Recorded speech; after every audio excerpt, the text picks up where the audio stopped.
नमस्कार दोस्तों, आप सभी का हमारे चैनल में स्वागत है। दोस्तों, आज अरविंद केजरीवाल ने लोगों को गीता पढ़ने की सलाह दी। उन्होंने कहा कि जब मैं जेल में था तो मैंने अनेक बार गीता पढ़ा।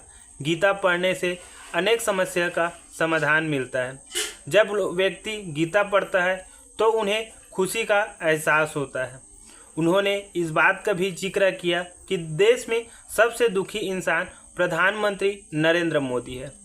उन्होंने नरेंद्र मोदी पर तंज कसते हुए कहा कि देश में इतने दिनों तक प्रधानमंत्री रहते हुए भी प्रधानमंत्री नरेंद्र मोदी के पास एक भी काम की राजनीति नहीं है।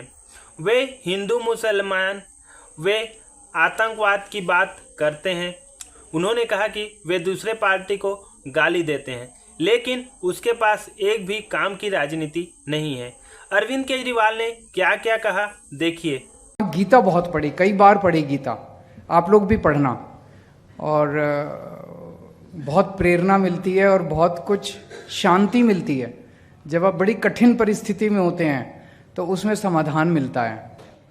टिकट मिलने के बाद चुनाव लड़ा, जो जीत गया वो फिर भी दुखी है और जो हार गया वो फिर भी दुखी है। अब जो जीत गया वो सोच रहा है मेरे को एमएलए की टिकट मिल जाए।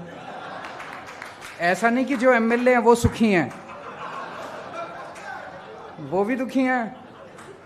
अब एमएलए सोचता है मैं मंत्री बन जाऊं, जितने मंत्री हैं वो भी दुखी हैं।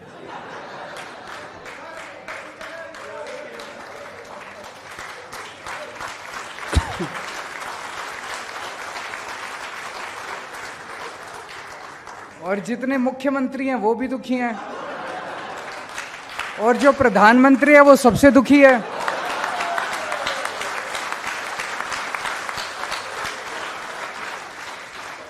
प्रधानमंत्री को समझ नहीं आ रहा है केजरीवाल को काबू कैसे करें, जबकि केजरीवाल एक छोटा सा आदमी है। तो सबसे इंपॉर्टेंट चीज जिंदगी में है खुश रहना। सेवा करने से खुशी मिलेगी, केवल सेवा करो। जितनी खुशी आज जब हम लोगों से बात करते हैं, मेरे को सबसे बड़ा तो ये होता है, जब अब ये बीजेपी वाले हरियाणा गए, हरियाणा में जाके वो कांग्रेस को गालियां दे रहे हैं। कुछ लोगों ने आम आदमी पर, अरे तुमने 10 साल हरियाणा में क्या किया वो काम गिनाओ ना अपने। 10 साल में उनके पास एक काम नहीं है गिनाने के लिए।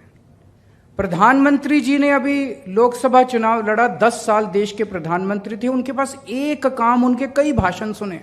कहीं बोले टूटी चोरी करके ये लोग भाग जाएंगे, आपकी भैंस चोरी करके भाग जाएंगे। वो 10 साल उन्होंने बतौर प्रधानमंत्री क्या काम किया, एक काम उनके पास गिनाने के लिए नहीं है। ये बहुत शर्मनाक बात है। और आपकी पार्टी, पूरे देश में कहीं चले जाओ, कोने कोने में चले जाओ, आम आदमी पार्टी की बात करो, बोले हाँ इन्होंने स्कूल अच्छे कर दिए दिल्ली में, है कि नहीं है? हाँ इन्होंने मोहल्ला क्लिनिक बना दिए, हाँ इन्होंने अस्पताल अच्छे कर दिए, इन्होंने बिजली फ्री कर दी। तो बिजली, अस्पताल, स्कूल, पानी, फ्री तीर्थ यात्रा, महिलाओं का यात्रा, सीसीटीवी, ये चीज़ें तो पूरे देश में कहीं चले जाओ सारे गाते हैं आम आदमी। यही हमारी सबसे बड़ी ताकत है, यही हमारा संतोष है।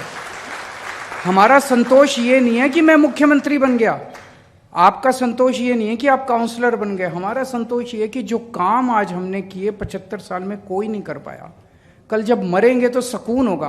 ऊपर वाले के साथ दरबार में जाके कह सकते हैं जी मैंने बच्चों को अच्छी शिक्षा दी थी, पढ़ाया था, हम लोगों ने बच्चों के लिए अच्छे काम किए थे। तो खुश रहना है। और खुश कैसे रहना है? जितना भगवान ने, ये भी गीता में लिखा हुआ है, जितना भगवान ने दिया है उसी से सेवा करने की कोशिश करो। आप सोचो फंड और मिल जाए ये, और कोशिश संघर्ष करेंगे और फंड भी मिले, स्टैंडिंग कमेटी भी मिले, पावर भी मिले। लेकिन आज आप जिस पोजीशन पे हो, अरे कल तक तो हम कुछ भी नहीं थे। दिल्ली की झुग्गियों के अंदर मैं और मनीष सिसोदिया जी दिल्ली की झुग्गियों में घुमा करते थे हम, तभी शीला दीक्षित जी से काम करा लिया करते थे, धरने दे दे के काम करा लिया करते थे। आज तो फिर भी कोई काउंसलर है, कोई एमएलए है, कोई मंत्री है, कोई मुख्यमंत्री, आज तो फिर भी कुछ तमगा तो लगा हुआ है, तो कुछ ज़्यादा ही काम करा सकते हैं, जो पहले हम कुछ भी नहीं थे तभी करा लिया करते थे। तो जितनी सेवा कर सकते हो जनता की अपने तन मन धन से काम तो यही आएगी, सेवा ही काम आएगी और कुछ काम नहीं आने वाला। और पूरा सेवा भाव रखोगे, करके देख लेना। मेरे कहने से 3-4 दिन, अगले 3-4 दिन इसी भाव के साथ जीने की कोशिश करना, बहुत सुकून मिलता है। बड़ी टेंशन, जब से मैं गीता बहुत ज्यादा पढ़ी, बाहर आया हूं ना, बहुत सुकून में रह रहा हूं मैं। जितना भगवान ने दिया है, खुश रहो और जनता की सेवा करो, देश की सेवा करो। यहाँ तक देखने के लिए आप सभी का धन्यवाद।